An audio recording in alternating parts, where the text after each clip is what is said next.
فن زندہ لوگوں کے لیے تخلیق کیا جاتا ہے، مقبروں اور مزاروں میں مدفون بزرگوں کے لیے نہیں۔ فن کو ماورائیت کے دھندلکوں میں گھوم گھام کر آخر کار زمین کی طرف لوٹنا پڑتا ہے کہ زمین اور انسان سے وابستہ ہوئے بغیر پوری کائنات بے معنی ہو کر رہ جاتی ہے۔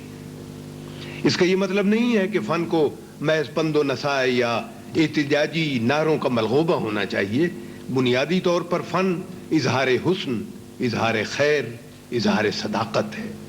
رمز اس کا ایک مؤثر ہتھیار ہے، اور دلوں کی ظلمتوں میں خیر و برکت اور انقلاب و ارتقاء کے چراغ جلائے چلے جانا اس کا منصب ہے۔ اگر کوئی فن زندگی اور انسان کا اثبات نہیں کر سکتا تو وہ منفی فن ہے۔ یہ فن بھی خوبصورت ہو سکتا ہے،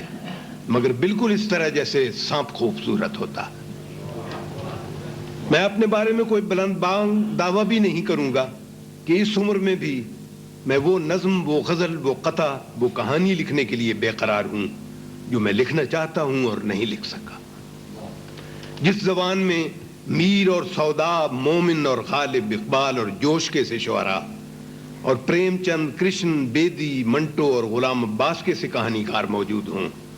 اس میں اپنی نظم اور غزل اور افسانے کو حرف آخر سمجھ کر اور مطمئن ہو کر بیٹھ رہنا پرلے درجے کی خود فریبی اور سادہ لوحی ہے،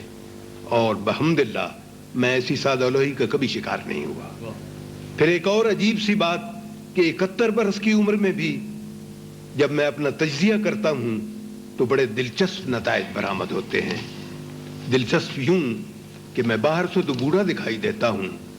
مگر میرے باطن میں ایک معصوم بچہ چھپا بیٹھا ہے، اور میرے باہر کے بوڑھے کو دیکھ کر کبھی کبھی حیران بھی ہوتا ہے کہ جب باہر کا یہ عالم ہے تو اندر میں بیٹھا کیا کر رہا ہوں۔ مگر وہ موجود ہے، وہ بچہ جو ذرا ذرا سی بات پر خوش ہو لیتا ہے، جو روتا بھی ہے تو بہت جلد آنسوؤں میں مسکرانے لگتا ہے،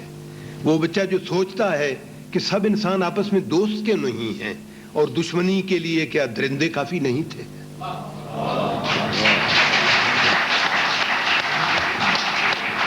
وہ بچہ جو اپنے ہم وطنوں کے دکھ درد میں عملاً شریک رہتا ہے اور اپنے ملک کی حکومت کی آنکھوں میں آنکھیں ڈال کر اعلان کر سکتا ہے کہ قبلہ، ہم اہل فن کسی حکومت کے وفادار نہیں ہیں، ہم تو اپنی مملکت اور اس میں رہنے بسنے والے کروڑوں انسانوں کے وفادار ہیں۔ وہ بچہ جو برسر اقتدار اصحاب کی موجودگی میں اعلان کرتا ہے کہ اگر اہل قلم کو آزادی تحریر اور آزادی اظہار سے محروم رکھا گیا تو وہ اشتہاروں اور علامتوں میں بولیں گے، مگر بولیں گے ضرور، جو چپ رہے گی زبان خنجر، لہو پکارے گا آستین کا۔ یہ بچہ محض حیران ہو کر نہیں رہ جاتا، بلکہ اس قرید میں لگ جاتا ہے کہ اسے حیرت کیوں ہوئی ہے، اور اس کے خوابوں اور گرد و پیش کے حالات کے درمیان اتنا تفاوت کیوں ہے، جو انسانوں اور انسانی رشتوں، پھولوں اور کونپلوں، پتوں اور شاخوں، بادلوں اور آسمانوں، فضاؤں اور خلاؤں، غرض حسن کے تمام مظاہر سے آج بھی بہت شدت سے متاثر ہوتا ہے۔ میں مطمئن ہوں کہ جب تک میرے باطن میں بیٹھا یہ بچہ زندہ ہے، چاہے میرے چہرے کی جھریاں لٹک آئیں اور چاہے میرے ہاتھ پاؤں میں راشا پیدا ہو جائے، میں تخلیقی لحاظ سے بوڑھا نہیں ہو سکتا۔ میں نے آج سے کئی برس پہلے اپنے ایک مضمون میں اپنے شعر و ادب پڑھنے والوں سے چند سچی سچی کھری کھری باتیں کی تھیں۔ آج کی معروضات کو میں آپ سب خواتین و حضرات کے انتہائی شکریہ کے ساتھ، مکرر شکریہ کے ساتھ، اسی مضمون کے آخری حصے کے اقتباس پر ختم کرتا ہوں۔ یعنی میرے پڑھنے والوں کے نام میرا پیغام وہی ہے جو میرا عمر بھر کا پیغام ہے، اور وہ یہ ہے کہ سچے فنکار کے دل میں تخلیق کی لگن بجھ نہیں سکتی۔ فن تخلیق کرنا تو اپنے اندر قیامت تک کے لیے الاؤ لگا لینے کا نام ہے، اور جب تک دنیا میں ظلم ہے، بے انصافی ہے،